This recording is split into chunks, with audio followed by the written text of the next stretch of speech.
Hello guys, so it's a different type of video. So today we have with us Dr. Senthil Kumar sir. நான் doctor Senthil Kumar. உங்கள் கிளினிக்கில் what is the special thing you do sir?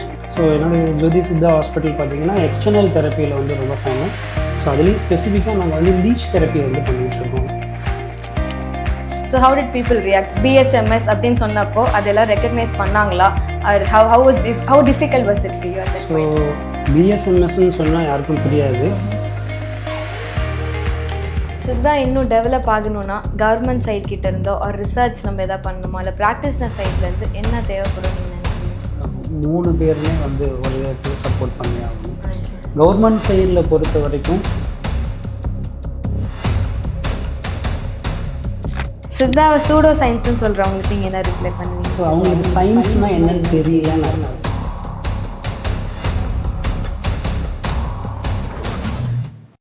Hello guys, so it's a different type of video. So today we have with us Dr. Senthil Kumar sir. He has a clinic at Tambaram, Jyoti Siddha and Yoga Varma Clinic. So this is special one for all of you guys. Okay, before getting into the segment, just ஒரு introduction மாதிரி கொடுங்க. Who are you and what are you going to do to the Siddha community? அந்த மாதிரி. நான் வந்து doctor Senthil Kumar. BSMS வந்து 2003 complete பண்ணேன்னா MD Siddha 2006 complete பண்ணேன். 2007 நான் வேலுமேலு சித்தா மெடிக்கல் காலேஜில் ப்ரொஃபஸராக இருக்கேன். தென் 2007 நாங்கள் ஜோதி சித்தா அண்ட் யோக வர்மா ஹாஸ்பிட்டல் தாம்பரத்தில் ரன் பண்ணிகிட்ருக்கோம். Okay sir, great. உங்கள் கிளினிக்கில் what is the special thing you do sir? So என்னுடைய ஜோதி சித்தா ஹாஸ்பிட்டல் பார்த்தீங்கன்னா எக்ஸ்டர்னல் தெரப்பியில் வந்து ரொம்ப ஃபேமஸ். ஸோ அதுலேயும் ஸ்பெசிஃபிக்காக நாங்கள் வந்து லீச் தெரப்பி வந்து பண்ணிகிட்ருக்கோம். லீச் தெரப்பி வந்து நாங்கள் தான் பைனியர் ஆஃப் லீச் தெரப்பி கிட்டத்தட்ட 20 இயர்ஸாக பண்ணிகிட்ருக்கோம். Okay sir, great. Fine. So next நம்ம கொஸ்டின் செஷன்ஸ்க்கு போகலாம். Okay, how do you get into Siddha sir? எப்படி இதை பற்றி தெரியும்? ஃபேமிலியில் வேறு ஏதாச்சும் ட்ரெடிஷ்னலாக ப்ராக்டிஸ் பண்ணிட்டுருக்காங்களா, இல்லை ஹீலர் யாராவது தெரியுமா, or is it the first? நான் I'm the first Siddha fit practitioner. Okay. என்னோட அப்பா வந்து டீச்சராக தான் இருந்தாங்க. ஸோ அந்த காலத்தில் MBBS கிடைக்கல, அதனால் நான் சித்தா ஜாயின் பண்ணேன். ஸோ நெக்ஸ்ட் கொஸ்டின் என்னென்னா, how did people react sir? ஏன்னா அப்போ யூஸ்வலி அலோபதி ஒரு ஆயுர்வேதா அந்தளவுக்கு ஃபேமஸாக இருந்த மாதிரி சித்தா இல்லை. So how did people react? BSMS அப்படின்னு சொன்னப்போ அதெல்லாம் ரெக்கக்னைஸ் பண்ணாங்களா? Or how difficult was it for you at that point? BSMSன்னு சொன்னால் யாருக்கும் புரியாது. BSc MSc தான் அப்போ கேட்பாங்க. ஸோ அப்போ முடிக்கும்போது வந்து பார்த்தீங்கன்னா இப்போ ப்ராக்டிஸும் ரொம்ப கஷ்டம். ஒரு 20 இயர்ஸ் பேக் வந்து ரொம்ப ஸ்ட்ரகிளாக தான் இருந்தது. நாங்கள் போராடி தான் வர வேண்டி இருந்தது. ஓகே. ஸோ எல்லாருக்குமே இந்த ஃபர்ஸ்ட் கேஸ்ன்றது கண்டிப்பாக மெமரபுளாக இருக்கும். Everybody would remember. உங்களோட ஃபர்ஸ்ட் பேஷண்ட் அந்த கேஸ் பற்றி எதாவது ஞாபகம் இருக்குங்களா? could you tell me any details about that particular case? ஏன்னா 2003 வந்து நான் சென்னையில் ஃபஸ்ட்டு கிளினிக் ஒரு 10/10 தான் போட்டிருந்தேன். அப்போ வந்து ஒரு ஃபஸ்ட்டு கேஸே வந்து ஒரு கேன்சர் கேஸ். ஸோ ஒரு 3 years child leukaemia case. So அவங்க ஃபாதர் எங்கேயெல்லாம் பார்த்துட்டு சித்தாவில் சரியாகுமா அப்படின்னு கூப்பிட்டு வந்தார். பட் ஆனால் வந்து ஒரு 1 மந்த்லேயே அந்த குழந்தை இறந்துருச்சு. ஏன்னா அப்போ தான் நான் ப்ராக்டிஸ் ஆரம்பித்த கட்டம். சித்தாலையும் ஒன்றும் பெருசாக எனக்கு அதில் என்ன மெடிசன் இருக்குது அப்படிங்கிறதுன்னு எங்கள் எக்ஸ்பீரியன்ஸ் இல்லை. பட் இன்றைக்கி வரைக்கும் நான் அந்த கேன்சர் சம்மந்தமான மெடிசன்ஸை சர்ச் பண்ணிட்டு தான் இருக்கோம்.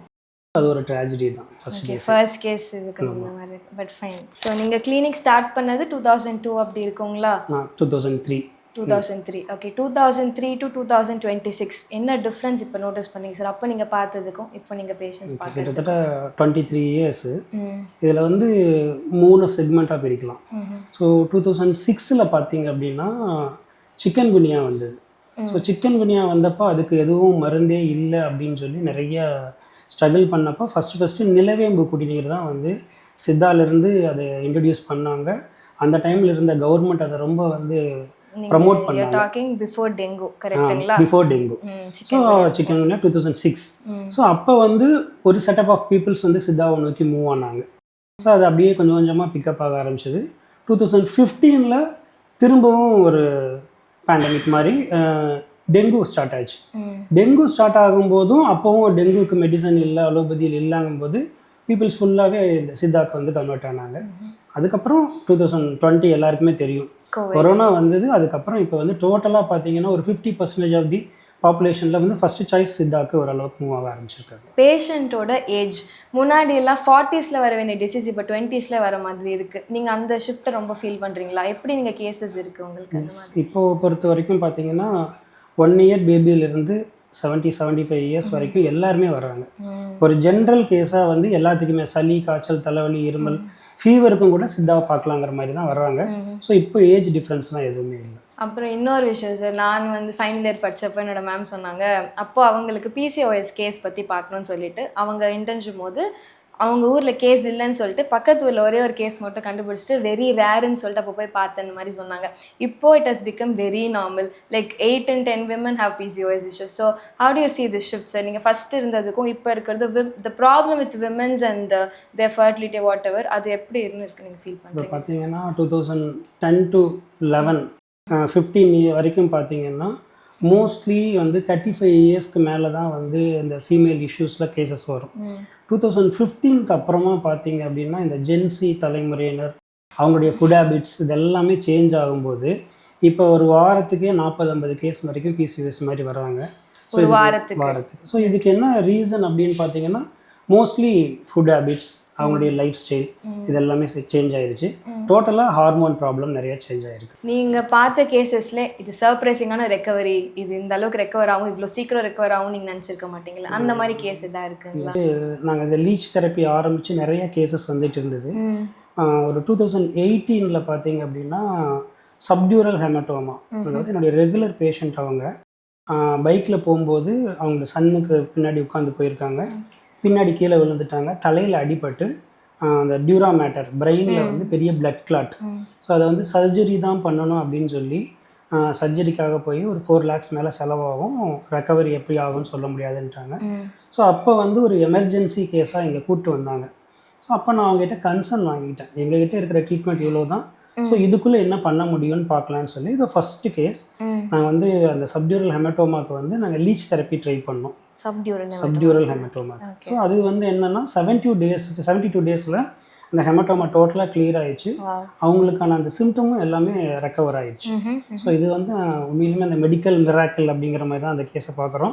அதை வந்து இப்போ சயின்டிஃபிக் ஜேர்னல்லையுமே நாங்கள் வந்து பப்ளிஷ் பண்ணியிருக்கோம். Great sir. Actually very interesting. ஏன்னா நோபடி வுட் பிலீவ் சப்டியூரல் ஹெமட்டோமாக்கு எக்ஸ்டர்னலாக லீச் தெரப்பி பண்ணிட்டு ரெக்கவரின்றது it's really good thing. Siddha பற்றி காலேஜில் கற்றுக்கிறத தாண்டி நம்ம ப்ராக்டிக்கலாக கிளினிக்கலாக என்னெல்லாம் தெரிஞ்சுக்கணும்னு நீங்கள் நினைக்கிறீங்க?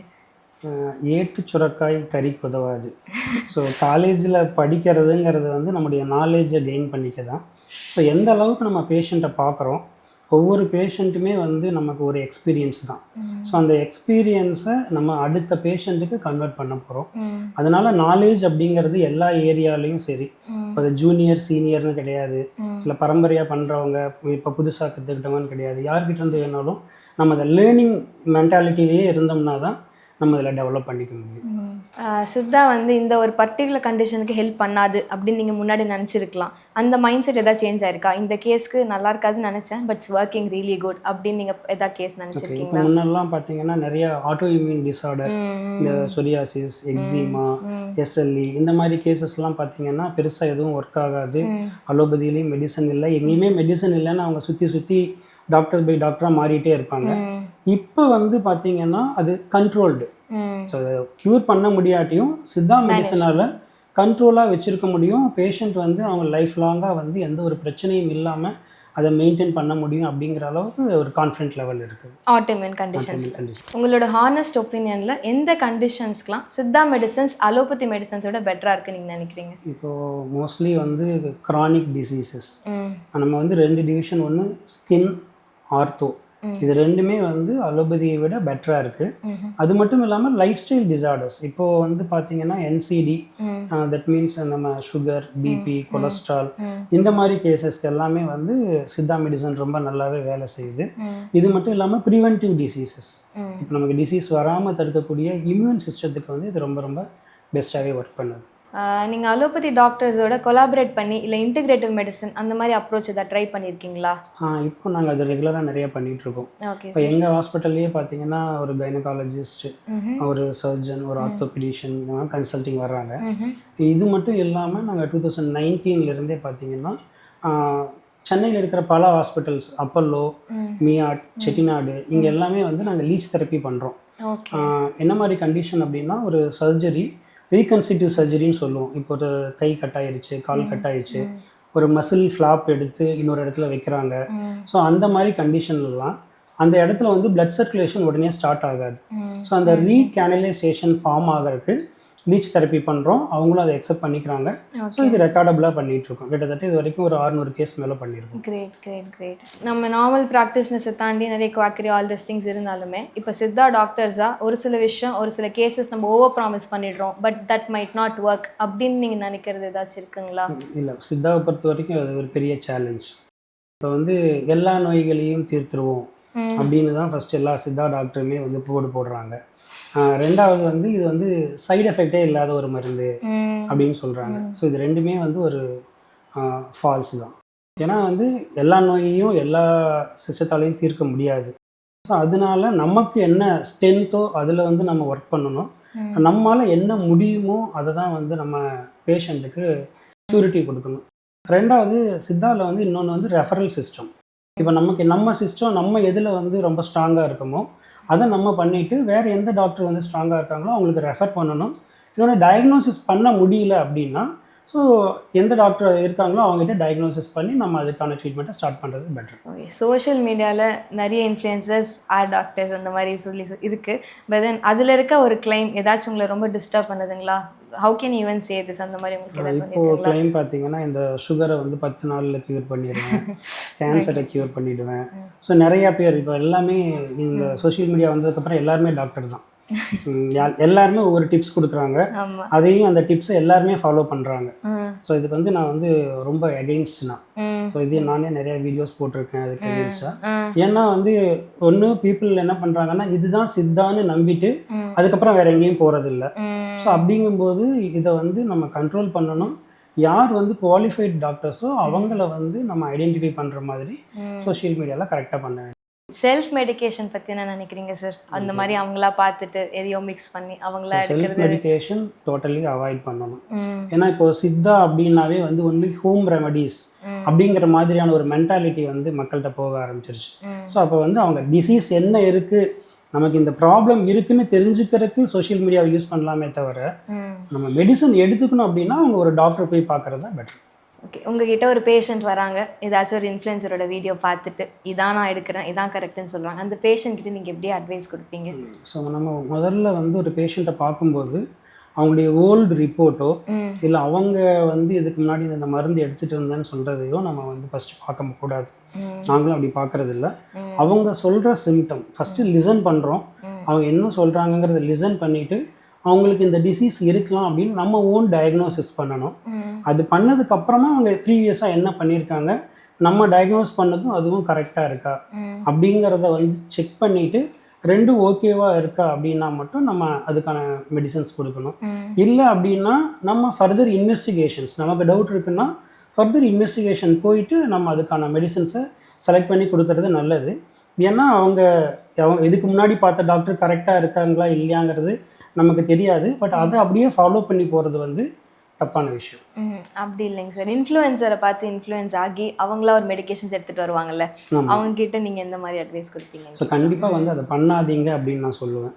ஏன்னா அந்த ஒரு இன்ஃப்ளூயன்சரை பார்த்து இன்ஃப்ளூயன்ஸ் ஆகுதுங்கிறது வந்து ஒரு ட்ரெஸ் எடுக்கிறக்கோ இல்லை வந்து நம்ம ஏதாவது மற்ற பொருள் வாங்குறக்கோ வேணால் யூஸ்ஃபுல்லாக இருக்கலாம். பாடி டு பாடி சேஞ்ச் ஆகும், பிரகிருதின்னு சொல்லுவோம் நம்ம. ஸோ அது வந்து சேஞ்ச் ஆகும்போது ஒரு மருந்து இன்னொரு பேஷண்ட்டுக்கு அதே மாதிரி வேலை செய்யும்னு சொல்ல முடியாது. ஸோ அதனால அவங்களுக்கு என்ன பிரச்சனையோ, அவங்களுக்கு என்ன நாடி இருக்கோ, அவங்களுக்கு என்ன பாடி கண்டிஷன் இருக்கோ அதுக்கு தகுந்த மாதிரி மெடிசனை சேஞ்ச் பண்ணணும். ஸோ அதை வந்து நம்ம அவங்களுக்கு கண்டிப்பாக நம்ம எக்ஸ்பிளைன் பண்ணிவிட்டு அதுக்கப்புறம் தான் நம்ம மெடிசன் கொடுக்கணும். சித்தா கண்டென்ட்க்கு ஆன்லைனில் ஏதாவது வார்னிங் லேபிள் போடணுமா சார்? கண்டிப்பாக சித்தா கண்டென்ட்டுக்கு ஒரு வார்னிங் லேபிள், அது டிஸ்க்ளைமர் கண்டிப்பாக போடணும். ஸோ அந்த டிஸ்க்ளைமர் பார்த்தீங்கன்னா அந்த மோஸ்ட்லி டாக்டராக இருந்தால் அந்த டாக்டரோட சர்டிஃபிகேஷன் நம்பர் போட்டு என்ன கவுன்சில் அப்படிங்கிறது போடுறது வந்து ரொம்ப நல்லது. ஸோ அப்படி போட்டுட்டோம் அப்படின்னா பேஷண்ட்டுக்கும் வந்து ஒரு ஐடென்டிஃபிகேஷன் கிடைக்கும். ஸோ இவங்க வந்து குவாலிஃபைட் டாக்டர், இவங்க அன்குவாலிஃபைடு அப்படிங்கிறத தெரிஞ்சுக்கிறதுக்கு ஒரு தேவையான ஒன்று இருக்கும். ஓல்டு சித்தா டெக்ஸ்ட்டில் இருக்க நாலேஜ் இப்போ உள்ள மாடர்ன் ப்ராக்டிஷனர்ஸ் படிக்க மாட்டாங்க, அது மிஸ் அவுட் பண்ணுறாங்க அப்படின்னு நினைக்கிற விஷயம் ஏதாச்சும் இருக்குங்களா? இப்போ வந்து ஓல்டு சித்தா டெக்ஸ்ட் வந்து இப்போ நமக்கு வந்து கவர்மெண்ட்டில் வந்து ஒரு 36 டெக்ஸ்ட் வந்து அப்ரூவ்டாக கொடுத்துருக்காங்க. அது இல்லாமல் இன்னும் நிறையா டெக்ஸ்ட் இருக்குது.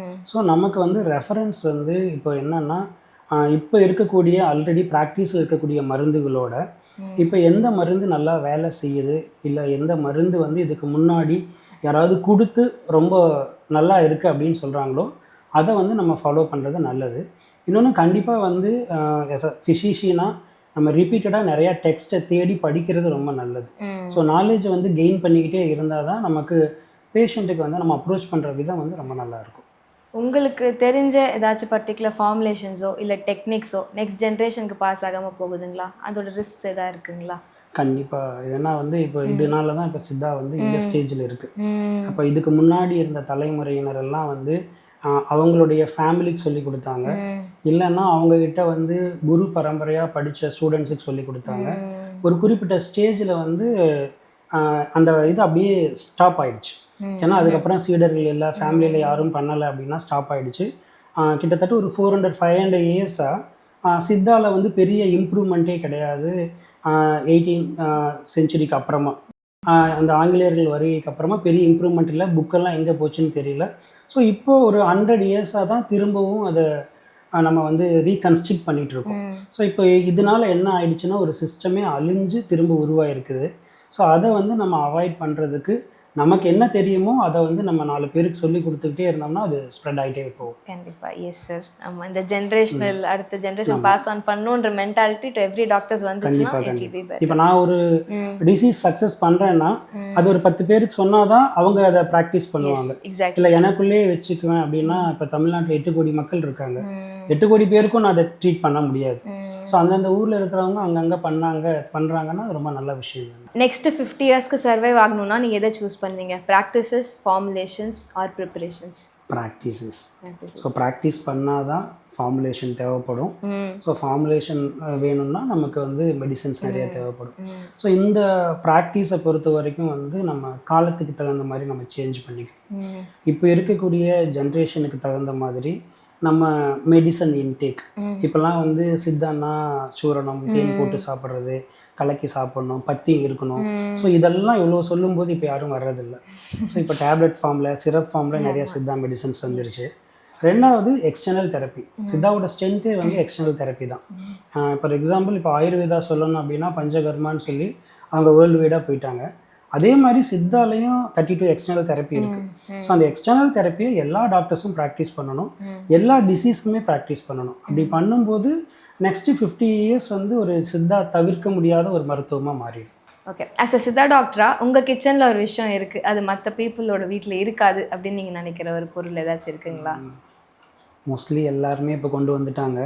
இப்போ நான் எங்கள் கிச்சன்லன்னா நான் ஸ்பெசிஃபிக்காக கருஞ்சீரகம் வச்சுருக்கேன். ஓகே. ஸோ கருஞ்சீரகமும் மஞ்சளும் போட்டு டெய்லியும் காலையில் ஒரு டம்ளர் தண்ணி நல்லா கொதிக்க வச்சு ரெகுலராக எடுப்பேன். எதுக்காக எடுக்கிறீங்க? ஸோ அது வந்து டீடாக்சிஃபிகேஷன்.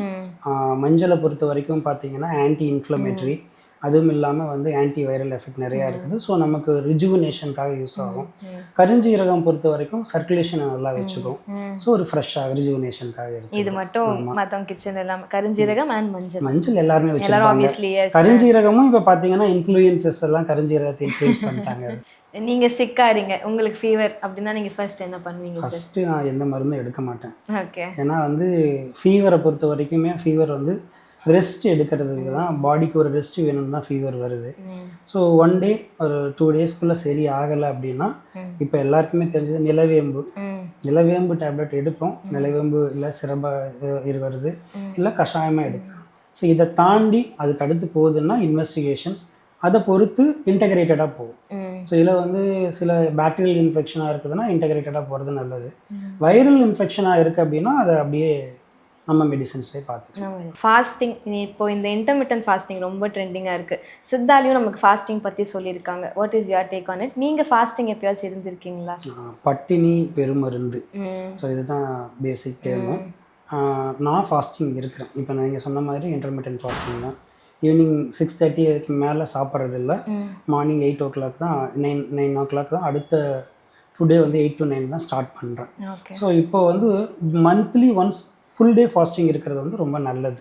அதை தான் வந்து ஒவ்வொரு மாதமும் வந்து பார்த்திங்கன்னா ஏதாவது ஸ்பெசிஃபிக் டே, மாசினா மகம், அந்த மாதிரி ஒவ்வொரு மாதமும் ஒரு ஸ்பெசிஃபிக் டே வந்து நம்ம தமிழ் மருத்துவத்தில் சொல்லி அந்த டே ஃபுல் ஃபாஸ்டிங் இருக்க சொல்லியிருக்காங்க. ஃபாஸ்டிங் இருக்கிறதுனால என்ன அப்படின்னா டோட்டல் பாடியுமே ரிஜுவினேட் ஆகுது. ஸோ ரிஜுவனேஷன் ஆகிறதுங்கிறது முக்கியமாக வந்து நமக்கு இந்த இண்டஸ்ட்ரியல் ட்ராக் கிளியர் ஆகும்போதே வந்து மற்ற உறுப்புகளும் ரெஸ்ட் எடுத்து நல்லா வேலை செய்யும். ஸோ அப்போ நமக்கு வேறு இம்யூனிட்டி சிஸ்டம் வந்து இன்க்ரீஸ் ஆகும். Okay okay sir. So you recommend fasting? Yes கண்டிப்பாக. Okay. One more thing is stress. 23 இயர்ஸாக ப்ராக்டிஸ் பண்ணிருக்கீங்க. கண்டிப்பாக இவ்வளோ ஹேண்டில் பண்ணுறது it will be a lot of stress for you. So how do you handle stress yourself sir? So இப்போ ரொம்ப ஸ்ட்ரெஸ்ஸாக இருக்குது அப்படின்னா பார்த்தீங்கன்னா, ஒன்று அந்த ஒரு டே வந்து ஃபுல் டே லீவ் விட்டுடுவோம், இல்லை நான் ரிலாக்ஸ்டாக இருப்பேன். இன்னொன்று வந்து பார்த்தீங்கன்னா, நம்ம இதில் வந்து மௌன விரதம் சொல்லியிருக்காங்க. ஸோ ஒன் டே ஃபுல்லாக வந்து நம்ம எதுவும் ரிலாக்ஸ்டாக எதுவும் பேசாமல் அமைதியாக உட்காரும்போதே நமக்கு அது ரிஜுவனேஷன் ஆகும். இன்னொன்று இதெல்லாம் தாண்டி நமக்கு ஃபிசிக்கல் ஸ்ட்ரெஸ் ரொம்ப அதிகமாகுது அப்படின்னா, ஸோ ஒரு அபியங்கம், தட் மீன்ஸ் நம்ம ஆயுர்வேதாவில் அபியங்கம் சொல்கிறோம், தமிழில் வந்து தொக்கணம்னு சொல்கிறோம். ஸோ ஒரு ஃபுல் பாடி மசாஜ் மாதிரி சிரோதரா மாதிரி பண்ணும்போது அது ஒரு ரிஜுவனேஷனாக இருக்குன்னு வச்சுக்கோங்க. ஸோ இதை விட பர்சனலானா நான் அவுட்டிங் ஏதாவது டூர் போய்டும். Okay sir. இப்போது மாடர்ன் லைஃப் ஸ்டைலில் இருக்க ஒரு ஹேபிட் எல்லாரும் இப்போது மேபி லேட் நைட் அவுட்டிங் போகிறதா இருக்கட்டும், ரொம்ப நைட் சாப்பிட்றது, அந்த மாதிரி ஒரு பர்டிகுலரான ஹேபிட் இதில் எப்படி நம்ம இவ்வளோ நார்மலைஸ் பண்ணோம் அப்படின்னு ஏதாச்சும் உங்களுக்கு தோணுதுங்களா? கண்டிப்பாக. இப்போ பார்த்தீங்கன்னா, இப்போ எல்லாமே வந்து மெட்ரோ கல்ச்சரில் பார்த்தீங்கன்னா நைட்டு 1 மணி 2 மணிக்கு தான் தூங்குறாங்க. இன்னொன்று இந்த மிட் நைட் பிரியாணி பார்த்தீங்கன்னா 3 மணிக்கெல்லாம் 1000 பேர் 2000 பேர் கூட்டமாக நிற்கிறாங்க. ஸோ இது வந்து டோட்டலாக நம்முடைய சர்க்காடியன் ரிதமை பாதிக்கும். நம்ம இதில் வந்து பார்த்திங்கன்னா சித்த மருத்துவத்தில் நாள் ஒழுக்கம்னு சொல்லியிருக்காங்க. ஒரு நாளை பொறுத்த வரைக்கும் எத்தனை மணிக்கு எந்திரிக்கணும், எத்தனை மணிக்கு தூங்க போகணும் அப்படிங்கிறது. ஸோ இரவுன்னா கண்டிப்பாக வந்து மைண்ட் பாடி ஃபுல் ரெஸ்ட் வேணும், டேயில் ஒர்க் பண்ணணும். அப்படி இல்லாமல் இருக்கும்போது கண்டிப்பாக நம்முடைய லைஃப் வந்து ரொம்ப ஸ்டார்ட் ஆகும். இன்னொன்று பார்த்திங்கன்னா 30-35 இயர்ஸ்லேயே வந்து இப்போ ஹார்ட் அட்டாக் வந்து ரொம்ப சர்வசாதாரணம் ஆயிடுச்சு. அது எல்லாத்துக்குமே காரணம் வந்து இந்த லைஃப் ஸ்டைல் சேஞ்ச். லைஃப் ஸ்டைலை நமக்கு தகுந்த மாதிரி நம்ம மாற்றிக்கிட்டோம்னா லைஃப் ஷார்ட் ஆகிடும். ஸோ லைஃப் ஸ்டைலுக்கு தகுந்த மாதிரி நம்ம மாறிக்கிட்டோம் அப்படின்னா நம்முடைய ஆயுள் ரொம்ப நாள் இருக்கும். 20 இயர்ஸில் வேர் டு யூ see சித்தா? ஃபஸ்ட்டு ஒரு ஆப்டிமிஸ்டிக் ஆன்சர் கொடுங்க, தென் ரியலிஸ்டிக் வந்து போகலாம். 20 இயர்ஸில் அதாவது 2003 அதாவது 2006னே வச்சுக்கலாம். நான் எம்டி முடிச்சோன்னு இருந்தது. 2006ல் நான் வந்து ஒரு மாதத்துக்கு வந்து 1லேருந்து 2 கேஸ் பார்த்துட்டு இருந்தேன். இப்போ வந்து ஒரு மாதத்துக்கு 400 to 600 கேசஸ் வரைக்கும் நார்மலாக பார்க்குறோம். இது சீசனலாக இருந்ததுன்னா 1000 கேசஸ் வரைக்கும் போகும். ஸோ இப்போ அதுக்கு அடுத்தது பார்த்தீங்கன்னா இப்போல்லாம் இருக்கிற ஜென்ரேஷன் வந்து ரொம்ப குயிக்காக ஒர்க் பண்ணுறதுனால ஸோ அந்த 20 இயர்ஸ்க்குள்ளே வந்து பார்த்திங்கன்னா இப்போ எப்படி வந்து வீதிக்கு வீதி அலோபதி டாக்டர்ஸ் இருக்காங்களோ அதே மாதிரி சித்தா டாக்டர்ஸ் இருப்பாங்க. இன்னொன்று சைனாவில் பார்த்தீங்க அப்படின்னா பேசிக் ஃபஸ்ட்டு எந்த நமக்கு வியாதி வந்தாலுமே அங்கே இருக்கக்கூடிய ட்ரெடிஷ்னல் டாக்டர் தான் ஃபஸ்ட்டு பார்ப்பாங்க, டிசிஎம் பார்ப்பாங்க. ஸோ அந்த காம்ப்ளிமெண்ட்ரி மெடிசன் டாக்டர் பார்த்துட்டு அவங்க வந்து இதில் முடியாது, நீங்கள் வந்து இந்த மாதிரி சிஸ்டம் போங்க, வேறு சிஸ்டமில் போய் பாருங்கன்னு ரெஃபர் பண்ணால் தான் போவாங்க. மாடர்ன் சைட்லேயுமே அவங்க கண்டிப்பாக ஒரு காம்ப்ளிமெண்ட்ரி டாக்டர் வந்து அப்பாயின்மெண்ட் பண்ணி வச்சுருக்காங்க. ஸோ அந்த மாதிரியான ஒரு சிஸ்டம் வந்து இங்கே டெவலப் ஆகும் அப்படிங்கிறது என்னோட கனவு. ஓகே, கேட்க இன்ட்ரெஸ்டிங்காக இருக்குது. பார்ப்போம் சார், லெட்ஸ் ஹோப். சித்தா இன்னும் டெவலப் ஆகணும்னா கவர்மெண்ட் சைட் கிட்ட இருந்தோ ஒரு ரிசர்ச் நம்ம எதாவது பண்ணணுமா, இல்லை ப்ராக்டிஸ்னர் சைட்லேருந்து என்ன தேவைப்படும் நீங்கள் நினைக்கிறீங்க? 3 பேருமே வந்து ஒரு விதத்தில் சப்போர்ட் பண்ணி ஆகணும். கவர்மெண்ட் சைடில் பொறுத்த வரைக்கும் கவர்மெண்ட் வந்து ஃபஸ்ட்டு ப்ரொமோட் பண்ணணும். சித்தா டாக்டர்ஸை வந்து போஸ்டிங் போடுறது மட்டும் இல்லாமல் சித்தா வந்து இதுக்கெல்லாம் தீர்வாகும். ஸோ நீங்கள் ஃபஸ்ட்டு ஏன் மணி வேஸ்ட் பண்ணுறீங்க, ஏன் டைம் வேஸ்ட் பண்ணுறீங்க, ஸோ இந்த சிஸ்டம் ஆஃப் மெடிசனில் இவ்வளோ இருக்குது அப்படிங்கிறத வந்து ப்ரொமோட் பண்ணணும். அதுக்கு ஒரு நல்ல எக்ஸாம்பிள் சொல்லணும்னா யோகா வந்து பார்த்திங்கன்னா கிட்டத்தட்ட இப்போ 170 கண்ட்ரீஸில் யோகா போயிடுச்சு. ஸோ அது வந்து கவர்மெண்ட் ப்ரொமோட் பண்ணதுனால தான். அதே மாதிரி ஸ்டேட் கவர்மெண்ட் சென்ட்ரல் கவர்மெண்ட் ரெண்டுமே சித்தாவை ப்ரொமோட் பண்ணணும்.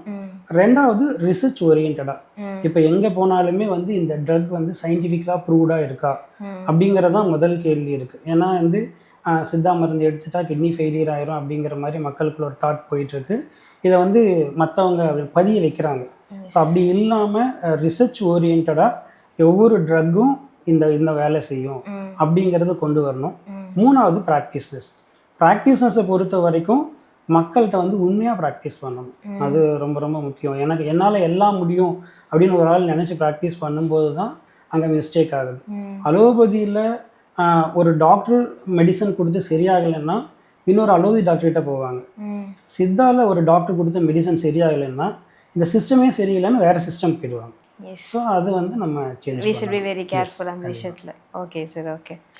இன்னைக்கு இப்போ உள்ள யங்ஸ்டர்ஸ் ஒரு 17 இயர்ஸ் 18 இயர்ஸில் ஸ்கூலிங் முடிச்சுட்டு சித்தா சூஸ் பண்ணணும் அப்படின்னு இது கரியர் ஆப்ஷனாக சூஸ் பண்ணுறவங்களுக்கு நீங்கள் என்ன அட்வைஸ் கொடுப்பீங்க? கண்டிப்பாக ஃபஸ்ட்டு வந்து சித்தா படிக்கிறதுக்கு முன்னாடி அதோடைய பேசிக் அவங்க வந்து ஒரு முறை தெரிஞ்சுக்கணும். ரெண்டாவது, இது ஒரு மெடிசனல் சிஸ்டம், நம்ம இதை இப்படி தான் ப்ராக்டிஸ் பண்ண போகிறோம். கம்பேரிட்டிவாக வந்து மற்ற சிஸ்டத்தோட கம்பேர் பண்ணக்கூடாதுங்கிறத ஃபஸ்ட்டு சொல்லுவோம். ஏன்னா இது அலோபதியோடையோ ஹோமியோபதியோடையோ வேறு சிஸ்டம் ஆஃப் மெடிசனோடையோ கம்பேர் பண்ணி நம்ம அவங்கள மாதிரி இல்லையே அப்படிங்கிறத வந்து அவங்க யோசிக்கக்கூடாது. ஏன்னா எந்த ஒரு சிஸ்டம் இப்போ வந்து 100 மீட்டர்ஸ் ஓடுறதுக்கும் மராத்தான் ஓடுறதுக்கும் ஒரே மாதிரி ட்ரைனிங் எடுக்க முடியாது. ஸோ அதனால இது வந்து ஒரு மராத்தான் ரேஸ் மாதிரி.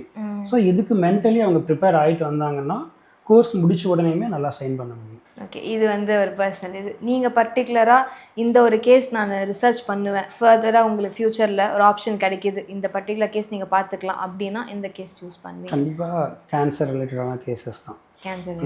ஏன்னா இப்போ வந்து பார்த்தீங்கன்னா ஒரு 40 இயர்ஸ் பேக், இப்போ நாங்களாம் சின்ன பையனாக இருக்கும்போது வந்து சுகர் பேஷண்ட் இருக்காங்களா அப்படிங்கிற, சுகர் வந்துச்சுனாவே ஒரு பெரிய டிசீஸாக நினச்சாங்க.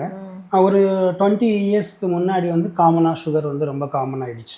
ஸோ இப்போ வந்து பார்த்தீங்கன்னா வீட்டுக்கு வீடு சுகர் பேஷண்ட் இருக்காங்க, அது ஒரு பெரிய விஷயமாகவே யாரும் எடுக்கலை. அதே மாதிரி இப்போ ஒரு 10 இயர்ஸாக வந்து பார்த்தீங்கன்னா கேன்சர் பேஷண்ட்டோட எண்ணிக்கை ரொம்ப அதிகமாகிட்டே இருக்குது. ஒரு சாதாரண சித்தா ஹாஸ்பிட்டலுக்கு ஒரு மாதத்துக்கு 3லேருந்து 5 வரைக்கும் புது கேன்சர் கேசஸ் வர்றாங்க. கேன்சர் இன்ஸ்டியூட்டுக்கெலாம் பார்த்தீங்கன்னா ஒரு கேன்சர் டாக்டரோட பேட்டி, அவர் வந்து ஒரு 20 இயர்ஸ் பேக் வந்து 4 கேஸ் பார்த்துட்டு இருந்திருக்காரு ஒரு வீக்லி. இப்போ 1700 கேஸ் வந்து கேன்சர் இன்ஸ்டியூட்டில் பார்க்குறாரு. ஸோ அப்போ இந்த ஃப்யூச்சரில் வந்து இந்த நான் கம்யூனிகபிள் டிசீஸ்லாம் ரொம்ப கவனிக்க வேண்டிய விஷயம் கேன்சர். ஸோ அதில் வந்து நம்முடைய டெக்ஸ்டில் நிறைய மருந்துகள் சொல்லப்பட்டிருக்கு. அந்த மருந்துகள் எப்படி வேலை செய்யுதுங்கிறத நம்ம சயின்டிஃபிக்காக கொண்டு போக வேண்டிய கடமை நம்மக்கிட்ட இருக்குது. கண்டிப்பாக சார், ஏன்னா பேப்பர்ஸில் இருந்தால் தான் நம்ம அடுத்த பீப்புளுக்கு இது பண்ண முடியும். ட்ரீட் பண்ண முடியல அப்படின்ட்டு ரெஃபர் பண்ண கேஸ் ஏதாச்சும் இருந்திருக்குங்களா? அண்ட் அது உங்களுக்கு அந்த சாய்ஸ் டஃப்பாக இருந்ததா? இல்லை, நிறைய கேஸ் இருக்குது. ஓகே, ஏன்னா அதான் சொல்லல, என்னுடைய ஸ்ட்ரென்த் என்னங்கிறது எனக்கு தெரியும். ஸோ அப்படிங்கும்போது அந்த கேஸோட லெவல் நம்ம முடியல அப்படிங்கும்போது கண்டிப்பாக அதை ரெஃபர் பண்ண தான் செய்யணும். ஏன்னா அதை நானே சரி பண்ணுவேன் அப்படின்ட்டு பண்ணணும்னா அது பேஷண்ட்டுக்கும் ஹார்ம்ஃபுல், நமக்குமே வந்து நேம் ஸ்பாயில் பண்ணிடும். இப்போ நாங்கள் என்ன மாதிரி கேசஸ்னால் சில ஃபிஸ்டுலா ரிலேட்டடான சித்தா சர்ஜரி பண்ணுறோம். ஸோ அதில் வந்து சில காம்ப்ளிகேட்டட் ஃபிஸ்டுலாலாம் வரும்போது கம்பல்சரி அதை ரெஃபர் பண்ணிவிடுவோம். ஸோ நம்ம ஸ்ட்ரென்த்துக்கு தான் நம்ம ஒர்க் பண்ணணுமே தவிர பியாண்ட் தி ஸ்ட்ரென்த் போகும்போது அது ஃபெயிலியரை தான் கொடுக்கும். இப்போ உள்ள ஜென்ரேஷனில் மென்டல் ஹெல்த், ஆன்சைட்டி இந்த இஷ்யூஸ் ரொம்ப ஜாஸ்தியாக இருக்குது சார். இதுக்கு சித்தா எந்த அளவுக்கு ஹெல்ப்ஃபுல்லாக இருக்குது? உங்கள் கிளினிக்கில் அந்த மாதிரி கேசஸ் பார்க்குறீங்களா? டிப்ரெஷன் அந்த மாதிரி வரவங்க ஏதாவது? ஓகே, கண்டிப்பாக. நான் என்னுடைய கரியரை வந்து ஸ்டார்ட் பண்ணதே வந்து சைக்காட்ரி ஃபீல்டில் தான். என்னுடைய ப்ராஜெக்டே வந்து பேரண்ட புஷ்பம்னு ஒரு சித்தா மருந்து. ஸோ ஒரு 3 இயர்ஸ் நான் வந்து ஒரு சைக்காட்ரிஸ்ட் கூட ஒர்க் பண்ணியிருக்கேன். காலேஜில் ஒர்க் பண்ணிவிட்டு அதில் வந்து நான் PG diploma in psychiatric counselling வேறு பண்ணியிருக்கேன். ஸோ சித்தாவோட பேசிக் கான்செப்டே வந்து பார்த்திங்கன்னா மனமது செம்மையானால் மந்திரம் ஜெபிக்க வேண்டாம். ஸோ மனசு கரெக்டாக இருந்தால் தான் எந்த வியாதியும் வராது. இப்போ நமக்கு வந்து மனசை ஸ்பாயில் பண்ணுறதுக்கு நிறைய விஷயங்கள் இருக்குது. இந்த சோஷியல் மீடியா முதற்கொண்டு எல்லாமே இருக்கும்போது கம்பல்சரி அது ஒரு ஆங்ஸைட்டி. நார்மலாக ஒரு 3 வயசு பையன் சொல்கிறான் பயங்கர டிப்ரெஷனாக இருக்குது, பயங்கர டென்ஷனாக இருக்குது அப்படின்னு வந்து அவன் சொல்கிறான்னா அது எந்த அளவுக்கு மக்கள் மத்தியில் போயிருக்கு அப்படிங்கிறது தெரிஞ்சுக்கணும். ஸோ ஃபஸ்ட்டு திங் வந்து எக்ஸ்பெக்டேஷன்ஸ் நிறையா இருக்க கண்டிப்பாக ஸ்ட்ரெஸ் அதிகமாக இருக்க தான் செய்யும். யாரையும் எக்ஸ்பெக்டேஷனை குறைச்சிக்கங்கலாம் சொல்ல முடியாது. பட் ஸ்ட்ரெஸ் மேனேஜ்மெண்ட் பண்ணுறது எப்படி? கம்பல்சரி இப்போ ஐடி பீப்புள்ஸுக்கெலாம் குறைஞ்சது 1 hour வந்து ஒரு ஃபிசிக்கல் எக்ஸசைஸ் ஏதாவது பண்ணுங்கிறத நம்ம சொல்கிறோம். இன்னொன்று, ரெண்டாவது வந்து அவங்க ஃபேமிலியோடையோ இல்லை எல்லாருக்குமே ஒரு எக்ஸ்ட்ரா கேரிக்குலர் ஆக்டிவிட்டீஸ் இருக்கும். கனவுகள் சின்ன வயசுல இப்படி ஆகணும்னு இருக்கும்.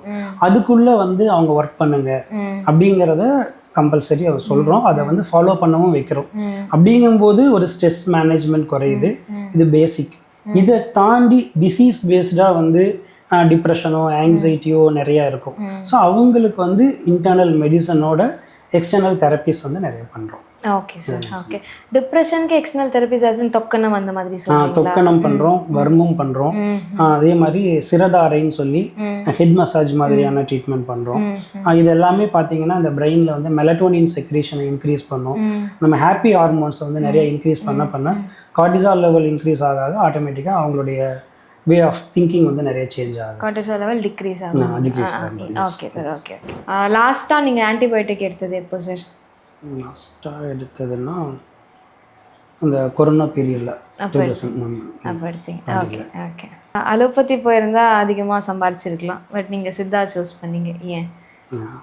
அலோபதி போயிருந்தா அதிகமாக சம்பாதிச்சிருக்கலாம், ஆனால் வந்து என்னன்னா எனக்கு கிடைச்சதே சித்தா தான். ஸோ அலோபதி அந்த டைமில் வந்து என்ட்ரன்ஸ் இந்த மாதிரி நீட் மாதிரி அப்போ என்ட்ரன்ஸ் இருந்தது. ஸோ என்ட்ரன்ஸில் கிடைக்கல. ஸோ ஒரு டாக்டர் ஆகணும், என்னோட ஒரு ஃபேமிலியை பொறுத்த வரைக்கும் டாக்டர் அப்படிங்கிறது ஒரு மிடில் கிளாஸ் ஃபேமிலியில் ஒரு கனவு அது. ஸோ டாக்டர் ஆகணும்னு ஆகிட்டோம். அப்போ நம்ம கிடைச்ச துறையில் நம்ம என்ன பண்ண முடியும்? ஸோ நமக்கு கிடைச்ச கிரவுண்டுக்குள்ளே நம்ம எப்படி விளையாடணும்னு தான் பார்க்கணுமே தவிர நம்ம இன்டர்நேஷ்னல் லெவல் கிரவுண்டு கிடைக்கலையேன்னு வருத்தப்படக்கூடாது. ஸோ அதனால இதில் ஸ்பெசிஃபிக்காக வந்து நான் 2009 வந்து லீச் தெரப்பியை வந்து செலக்ட் பண்ண. ஒரு 32 எக்ஸ்டர்னல் தெரப்பியில் அது ஒரு எக்ஸ்டர்னல் தெரப்பி. ஸோ அது செலக்ட் பண்ண. அப்போ நாங்கள் ஸ்டார்ட் பண்ணும்போது வந்து ஒரு 10 லீச் தான் ஒரு இயர்க்கே யூஸ் பண்ணிட்டு இருந்தோம். இப்போ வந்து 5000 லீச்சஸ் எங்களுக்கு பத்த மாட்டேங்குது. நான் தமிழ்நாடு ஃபுல்லாக எல்லாம் லீச் சப்ளை பண்ணுறோம், லீச் ட்ரைனிங் கொடுக்குறோம், அலோபதி ஹாஸ்பிட்டலில் லீச் தெரப்பி பண்ணுறோம். இப்போ வந்து ஷார்ட்டாக வந்து பார்த்தீங்கன்னா என்னோடய ஃப்ரெண்ட்ஸ் ஜூனியர் சீனியர்ஸ்க்கெலாம் வந்து அட்டை செந்தில் அப்படின்னா தான் தெரியும். ஸோ ஒரு அடைமொழியை வந்து கொடுக்குற அளவுக்கு இது எனக்காக சொல்லலை. ஸோ நம்ம செலக்ட் பண்ணுற ஃபீல்டில் நமக்கு என்ன நம்ம எந்த அளவுக்கு மேக்ஸிமம் நம்மளால் கொடுக்க முடியுமோ அதை வந்து நம்ம பார்த்துக்கணும் அப்படிங்கிறது. ஸோ இன்னொன்று எல்லாருக்கும் ஒரு அட்வைஸ் என்னென்னா, ஏர்னிங் வந்து எதில் வேணாலும் பண்ணலாம். ஸோ சித்தால கம்மியாக தான் ஏர்ன் பண்ண முடியும் அப்படிங்கிறதெல்லாம் கிடையாது. அதில் நம்ம கான்சன்ட்ரேட் பண்ணி பண்ணணும், அவ்வளோதான். Okay sir, that's it. சித்தாவை சூடோ சயின்ஸ்னு சொல்கிறவங்களுக்கு நீங்கள் என்ன ரிப்ளை பண்ணுவீங்க? ஸோ அவங்களுக்கு சயின்ஸ்னால் என்னன்னு தெரியலன்னு அர்த்தம். சயின்ஸுக்கும் சூடோ சயின்ஸுக்கும் வித்தியாசம் தெரியாதவங்க தான் நார்மலாக வந்து இதை பற்றி சொல்லுவாங்க. இதுக்கு ஒரு ஹிஸ்டாரிக்கல் எக்ஸாம்பிள் சொல்லணும்னா, கொலம்பஸ் வர்றதுக்கு முன்னாடி அதுக்கு முன்னைய காலத்துலலாம் வந்து உலகம் தட்டையாக இருக்குது, ஒரு எஜ்ஜில் போனால் கீழே விழுந்துருவோன்னு நினச்சிட்டு இருந்தாங்க. அப்போ அதுதான் சயின்ஸ். அதுக்கப்புறம் வந்து பார்த்தீங்கன்னா உலகம் உருண்டையாக இருக்குது, நம்ம வந்து இதை சுற்றி வரலாம் அப்படிங்கிறத கண்டுபிடிச்சாங்க. அது அப்போ சயின்ஸ். ஸோ இந்த சயின்ஸை இப்போ நம்ம நினைக்கிறது தான் நம்ம சயின்ஸ்னு சொல்லிட்டு இருக்கோம். பட் ஒரு 2000-3000 இயர்ஸ் முன்னாடியே இந்த செடி இப்படி தான் இருக்கும், இந்த செடியை வந்து சாப்பிட்டோம்னா இந்த வியாதி போயிடும் அப்படின்னு அவங்க கண்டுபிடிச்ச சயின்ஸ் அது. ஸோ அந்த சயின்ஸோட இந்த சயின்ஸை ஒப்பிட்டு கம்பேர் பண்ணக்கூடாது. ஸோ இது எப்படி வேலை செய்யுது, சரியாகுதா இல்லையா, இதுதான் நமக்கு வந்து இதை யூஸ் பண்ணுறோம் சரியாகுது. இந்த நெட் ரிசல்ட்டை மட்டும்தான் பார்க்கணுமே தவிர அவங்களோட இது கம்பேர் பண்ணி நம்ம இதை வந்து கொண்டு போக முடியாது. இது ஒரு இண்டிவிஜுவல் சயின்ஸ். ஸோ இந்த சயின்ஸையும் அந்த சயின்ஸையும் நம்ம மிங்கிள் பண்ணவும் முடியாது, கம்பேர் பண்ணவே முடியாது. It's a different one. So அதனால இது சூடோ சயின்ஸுங்கிறது ஒரு தப்பான வாதம். இதை சொல்கிறவங்களுக்கு எது சூடோ சயின்ஸ் எது சயின்ஸ்னு தெரியல, அவ்வளோதான். Okay sir. இன்னொரு விஷயம் என்னென்னா, இப்போ நம்ம அப்போ உள்ள டெக்ஸ்ட்டில் அப்போ பர்டிகுலர் டிசீசஸ் இருந்திருக்கும், அதுக்காக மெடிசன்ஸ் எல்லாம் கொடுத்துருப்பாங்க. இப்போ நியூ டிசீசஸாக எமர்ஜிங், கரெக்டுங்களா? அதுக்கும் அப்போ கொடுத்த டெக்ஸ்ட்லேருந்து எடுக்கிற ஃபார்முலேஷன்ஸ் எப்படி ரிலேட்டபுளாக இருக்குது, எப்படி அதுவாக இருக்காதுன்னு சொல்கிறீங்களா? ஓகே. இப்போ வந்து நமக்கு 4448 டிசீஸ் சொல்லிட்டாங்க. இந்த 4448 டிசீஸோட சிம்டம்ஸ் சொல்லியிருக்காங்க.